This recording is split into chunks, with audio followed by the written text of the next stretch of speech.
3 பயிற்சிக்குமே ஒரே ஒரு ரெமெடி தான் சொல்றேன். எந்த காலத்திலயும் இதுதான் ரெமெடி உங்களுக்கு. நம்மளுடைய கவலைகளை ஏதாவது ஒரு கவலை மட்டும் சொல்லணும் உங்களுக்கு.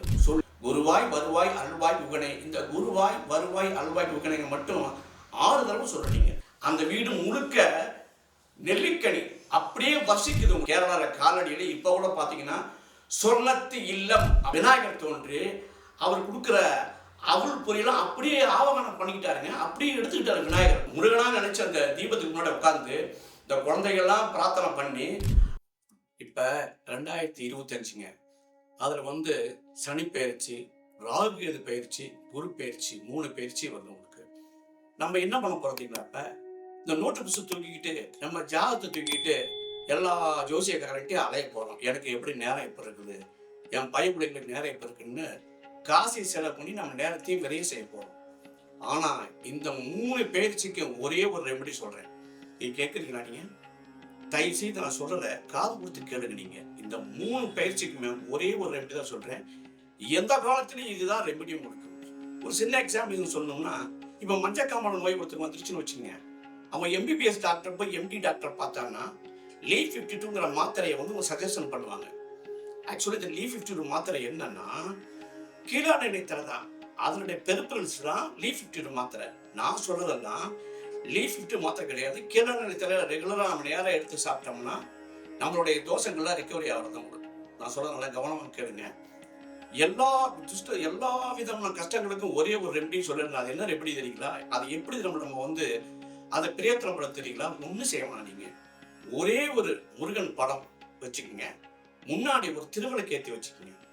அந்த திருவிளக்குல முருகனே அங்க இருக்கிற மாதிரி, அதாவது ஆவகானம் முருகனே அங்க இருக்கிற மாதிரி நீங்க நினைச்சுக்கிட்டு பாவிச்சுக்கிட்டு சின்ன குழந்தைகளை, அதாவதுங்க 4 வயசுல இருந்து 5, 6 வயசு குழந்தைகளை உட்கார வச்சுக்கிட்டு நம்மளுடைய கவலைகளை ஏதாவது ஒரு கவலை மட்டும் சொல்லணும் உங்களுக்கு. சொல்லி பூ போட சொல்லணும். அந்த விளக்கில் சொல்லி பூ போட சொல்லி, சாமி உட்காரு சாமி, அப்பாவுக்கு வியாபாரம் நல்லா நடக்கணும், அம்மாவுக்கு வியாதி சரியா போயிடணும், நமக்கு நல்லா எல்லாரும் சந்தோஷமா இருக்கணும், மாடு மாடை பொங்கணும், விவசாயம் நல்லா இருக்கணும். ஒரே ஒரு கண்டென்ட் மட்டும் தான் வச்சு அந்த குழந்தைய சொல்லணும். நீங்க ஒரு குழந்தை இல்லை, உங்ககிட்ட குழந்தை இல்லைங்களா, உங்க பேரன் பேத்தி குழந்தை இல்லையா, பக்கத்து வீட்டு குழந்தை கூட வச்சுக்கலாம். நீங்க 2, 3 குழந்தைகளை உட்கார வச்சு உங்களுடைய கவலையை, ஒரே ஒரு கவலையை மட்டும் நீங்க சொல்லணும். அந்த குழந்தைகிட்ட சொல்லிட்டு முருகனை பத்தின பாடங்கள் நிறைய உங்களுக்கு இருக்கு. நிறைய பாடங்கள் இருக்கு. அதுல முக்கியமானது என்ன? குருவாய் அருவாய் உளதாய் இளதாய் மறுவாய் மலராய் மணியாய் ஒளியாய் கருவாய் உயிராய் கதியாய் விதியாய் குருவாய் வருவாய் அல்வாய் உகனை. இந்த குருவாய் வருவாய் அல்வாய் உகனைங்க மட்டும் 6 தடவை சொல்லிட்டீங்க. சொல்லி பூ போட்டு முருகனே இங்க இருக்கிற மாதிரி ஆவாகனம் பண்ணுமா நீங்க வணங்கணும். நீங்க இதுல முக்கியமானது என்னன்னா, அது எப்படி முருகனை பாவிச்சுட்டு நம்ம வணங்கினோமா நம்ம கவலைகளுக்கு சரியா போயிருமா? இந்த ஜாதகம் இதுவுமே பொய்யா அப்படின்னீங்கன்னா அது பொய் கிடையாது உங்களுக்கு. திருச்சிக்கு அப்படின்னா இப்படி போற ரூட்னு சொல்லதான் தவிர அதுவே திருச்சி ஆயிடாது உங்களுக்கு. நான் சொல்றது அப்சல்யூட்லி 100% திருச்சிக்கு போற மாதிரி ரூட்ல சொல்றேன் உங்களுக்கு. நான் இதை வச்சு ஆதாரமா சொல்றேன். இப்ப சொல்றேன் பாருங்க உங்களுக்கு. சின்ன வயசு 5 வயசு 6 வயசு ஆதிசங்கர பகவான் காலடியில ஒரு அங்க இருக்கிற குருகுலத்துல படிச்சுட்டு இருக்காரு. படிச்சுக்கிட்டு இருக்கும்போது கோவிந்த பகத் பாதர் அவரோட குருநாதர் போய் பிச்சை எடுத்துட்டு வாப்பா அப்படின்னு ஒரு பாத்திரத்தை கொடுக்குறாங்க உங்களுக்குங்க. திருவோடை. அந்த திருவோடை எடுத்துக்கிட்டு இவர் பிச்சை எடுக்க போறாரு. இத்தனை வயசுங்க 6 வயசு பாலகன் ஆதிசங்கர் போறாரு. போகும்போது முதல் வீடு இருக்கு. அந்த வீட்டுக்கார பேரு சோமதேவர், அந்த அம்மா பேரு தர்மசீலை தாய். அந்த அம்மா வீட்ட முன்னாடி நின்று ஆதிசங்கர் என்ன கேட்கிறாருன்னா, பிச்சாந்திகரி அப்படின்னு பிச்சை கேட்கிறாரு.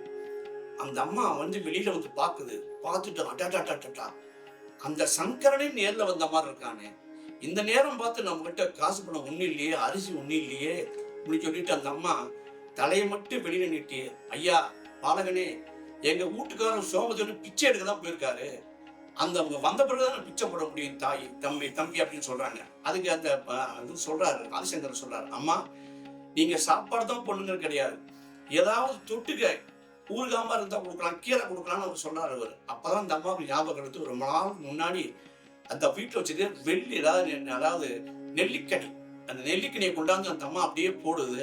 அப்ப ஆதிசங்கர் அந்த அம்மா பாக்குறாரு, சாட்சாத் பார்வதி தேவி மாதிரியே பார்வதி மாதிரியே இருக்காரு, இந்த அம்மாவுக்கு இவ்வளவு ஒரு கஷ்டமா அப்படின்னு சொல்லிட்டு 6 வயசு பையன், இப்ப 6 வயசு பசங்க எப்படி விளையாடுறதுன்னு தெரியுமா உங்களுக்கு? அந்த 6 வயசு பையன் அங்க வந்து உடனே அந்த அந்த பெண்ணுடைய வறுமை, அந்த குடும்பத்தினுடைய வறுமை தீரணும்னு கனகதாரா ஸ்தோத்திரத்தை பாடுறாரு. அங்கதான் அங்கம் ஹரே புலக பூசணம் ஆச்சரியந்தி பிருங்காங்கேபமுகலாபரணம் தமானம் அங்கிகிருதாகல விபூதி அவாங்கலீலா மாங்கல்யதஸ்து மங்கள தேவதாயா அப்படின்னு அருமையா பாடுற 21 பாடல்கள் பாடுறாரு.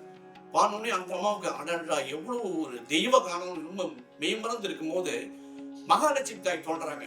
மகாலட்சுமி தாய் தோன்றி ஆதிசங்கர் சொல்றாங்க, ஆதிசங்கரா, ஏற்கனவே எங்க முற்பிறவியில கிருஷ்ணனோட ஒண்ணா இருந்தாங்க. அந்த முற்பிறவி எங்க குடும்பத்துக்கு பேரு குசேலர் குடும்பம்னு பேரு.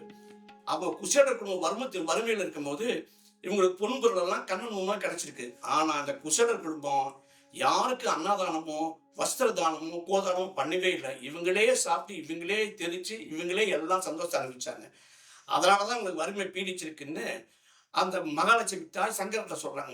சங்கரன் சொல்றாரு, இந்த வரவு செலக்கெல்லாம் என்கிட்ட சொல்லாதீங்க. நீங்க இந்த அம்மாவை பார்த்தா எனக்கு அப்படியே மகாலட்சுமி நேர்ல பார்வை தெய்வே பார்த்த மாதிரி இருக்கு. அதனால நீங்க வந்து நான் சொல்ற மாதிரி இந்த குடும்பத்துக்கு நீங்க பொண்ணும் பொருளும் தரணும்னு எத்தனை வயசு சின்ன வயசு பையன் சொல்ற ஆதிசங்கர் சொல்றாரு.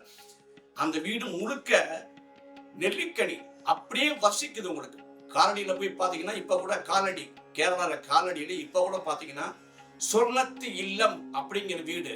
அந்த காலம் சொல்றாங்க, கொடுக்குற தெய்வம் கூரையை புத்துட்டு தான் கொடுக்குங்கிற மாதிரி ஆதிசங்கர் பாடணும்னே அந்த மகாலட்சுமி தாய் என்ன பண்றது, உங்களுக்கு குபேரர் வச்சு அப்படியே வந்து தங்க நெல்லிக்கனியா வசிக்குது. அந்த வீடு இப்ப கூட இருக்குது. அந்த பையனுக்கு அப்ப என்ன வயசு தெரியுங்களா? 6 வயசு பையன். சரி, இன்னொரு எக்ஸாம்பிள் சொல்றேன் உங்களுக்கு. நம்பியாண்டார் நம்பிங்கிற ஒரு பையன் உங்களுக்கு தெரியுமா? உங்களுக்கு சின்ன பையனுக்கு தெரிஞ்சிருப்பேன். உங்களுக்கு நம்பியாண்டார் நம்பியோட அப்பா என்ன பண்றாரு, அந்த பையனுக்கு சின்ன குழந்தை பையனுக்கும் அப்பவும் அந்த பையனுக்கு 4 வயசு 5 வயசு பையன் தான். இந்த பையனை கொண்டு வீட்டுல அந்த கோயிலை கொண்டு விட்டுட்டு, அவர் பேர் பொல்லா பிள்ளையார். பொல்லா பிள்ளையாருக்கு அவங்க அப்பா நம்பியாண்டார் நம்பியோட அப்பா வந்து கைங்கரியம் பண்ணிட்டு இருக்காரு. அவர் எங்கேயோ 3 நாள் வெளியூர் போகிற மாதிரி இருந்தனால இந்த பையனை கூப்பிட்டு இந்த குரூப் ஒப்படைச்சிருக்காங்க. டெய்லி கூட அந்த பையன் வந்து யாரு, நம்பியாண்டார் நம்பி சின்ன வயசு பையன் கொண்டு வந்து உணவை கொடுக்குறான் விநாயகர்கிட்ட. அவர் பேர் பொல்லா பிள்ளையார். அப்படின்னா உளியில் செதுக்கப்படாத பிள்ளையார்னு பேரு. இந்த பொல்லா பிள்ளையார்ட்ட வந்து விநாயகரை சாப்பிடுங்க சாப்பிடுங்கிறாரு. கல்லு நம்ம நினைச்சுப்போம், கல்லுல இருக்க பிள்ளையார் சாப்பிடணும்னு நினைச்சுப்போம். ஆனா அந்த பையன் சாப்பிடலன்னு சொல்லுவோனே அங்க இருக்கிற பீடத்துல முட்டிட்டான். சாப்பிடு விநாயகரை சாப்பிடு, எங்க அப்பா திட்டுவாருன்னு சொல்லி அப்படியே இந்த பீடத்துல முட்டும் போது அந்த விநாயகர் தோன்றி அவர் கொடுக்குற அவள் பொரியெல்லாம் அப்படியே ஆவகானம் பண்ணிக்கிட்டாருங்க. அப்படியே எடுத்துக்கிட்டாரு விநாயகர். ரொம்ப சந்தோஷப்படுறான். 2 நாள் கழிச்சு அவங்க அப்பா வரும்போது அவங்க அப்பா கேட்கறாங்க, என்னடா விநாயகருக்கெல்லாம் கைங்கரியம் பண்ணினப்பாரு. விநாயகர் சாப்பிட்டார் பண்ணோம்னே இவங்க அப்பாவுக்கு தூக்கிவாரு போடுச்சு. எப்படா சாப்பிடுவார் கல்புள்ளையாருங்கும் போது சாப்பிட்டாருப்பா அப்படிங்கிற அந்த சின்ன யாரு இந்த சின்ன பையன். மறுநாள் என்ன பண்றான், பச்சை மிளகா கொடுத்து கொண்டு போய் விநாயகர்கிட்ட போய் கொடுனோடனே அவங்க அப்பா பார்த்துட்டு இந்த பையன் சொல்ற மாதிரி விநாயகர் எடுக்கலாம் பார்த்து அந்த விநாயகர் எடுத்துக்கல. மறுபடியும் இந்த பையன் என்ன பண்ண, நம்பியாண்டார் நம்பிய கண்ணுல முட்ட உடனே விநாயகர் தோன்றி அவர் கொடுத்த அந்த பொருட்கள் எல்லாம் உணவெல்லாம் எடுத்துக்கிறாரு. உங்களுக்கு அப்படி பிரசாதத்தை எடுத்துட்டோடனே அப்பதான் தெரியுது, குழந்தாய் நீ குழந்தைனால உண்மையதான் பேசுவ, குழந்தையும் தெய்வம் ஒண்ணுங்கிறாங்களா. அப்பதான் நம்பியாண்டார் நம்பி அப்பாவை உணர்றாரு, ஓ குழந்தையா இருந்தா தெய்வம் கூட துணை செய்யுங்கிறாரு. இப்ப புரியுதுங்களா? கடைசியா சொல்றேன் பாருங்க, வேதாரிய நிலத்தில் ஞானசம்பந்த பெருமான் இருக்கும் பொழுது நவக்கரச பெருமான் சொல்றாரு, இப்ப நம்ம போக வேண்டாங்க, நாடும் கூட நமக்கு வந்து எதிரா இருக்குது. இப்ப மதுரைக்கு போய் சமரக்கூட நம்ம வந்து சமர் செய்ய வேண்டாம், அவங்க கிட்ட எந்த பிரச்சனையும் வேண்டாம்னு திருநெல்வேலியா இருக்கிற ஞானசம்பந்த பெருமான் கிட்ட திருநாவுக்கரசு சாமி சொல்றாரு. அப்ப சொல்றாரு, திருஞான சம்பந்தர் சொல்றாரு, நாடும் கூட நமக்கு உதவி செய்யும் கண்டிப்பா அப்படின்னு. அவருக்கு என்ன வயசு? 5 to 6 வயசு தான் கொடுக்குறாரு. அந்த அங்க திருநள்ளாறுல இருந்து கிளம்பி மதுரைக்கு போறாரு. அப்ப இயற்றப்பட்ட பாடம் கோளூர் பதிகம் வேயுரு தோழி பங்கன் அப்படிங்கிற பாடலை ஞானசம்பந்த பெருமான் எழுதுறாரு. கொடுக்குங்க எழுதி என்ன செய்யறாரு, உங்களுக்கு மதுரையில போய் சமணர்களை அப்படியே 8000 சமணர்கள் அப்படியே கல்வெத்துறாரு. உங்களுக்கு இருந்தாங்க. உங்களுக்கு சொன்னது என்னன்னாங்க, குழந்தை பிள்ளைங்க இறைவனா வந்துச்சுன்னா அதுவும் பாருங்க, முருகன் யாரு? பாலமுருகன். இந்த குழந்தைகளாம் ஒன்னா விளையாடக்கூடிய ஒரு பாலமுருகன். அந்த முருகனா நினைச்சு அந்த தீபத்துக்கு முன்னாடி உட்கார்ந்து இந்த குழந்தைகள்லாம் பிரார்த்தனை பண்ணி, அந்த குழந்தைகளை பிரார்த்தனை பண்ண முன்னாடி ஸ்வீட் பூந்தி இனிப்பு பூந்தியும் உடல் திராட்சையும் வச்சு அங்க இருக்க எல்லாத்துக்கும் கொடுத்தோம்னா உங்க ஒரு கோரிக்கை நிறைவேறும். அந்த ஒரு கோரிக்கை எவ்வளவு நாளும் நிறைவேறும் சொன்னா சீக்கிரம் நிறைவேறும். அதுக்கப்புறம் உங்க கோரிக்கை நியாயமா இருந்துச்சுன்னா எல்லா கோரிக்கையும் நிறைவேறும். அதனால எந்த பேச்சிலும் பயப்படாதீங்க. நான் சொல்றதான் காலத்துக்கு ரெமெடி உங்களுக்கு. அனைவருக்கும் நன்றி. நான் உங்கள் சமணர் நாகநாதன்.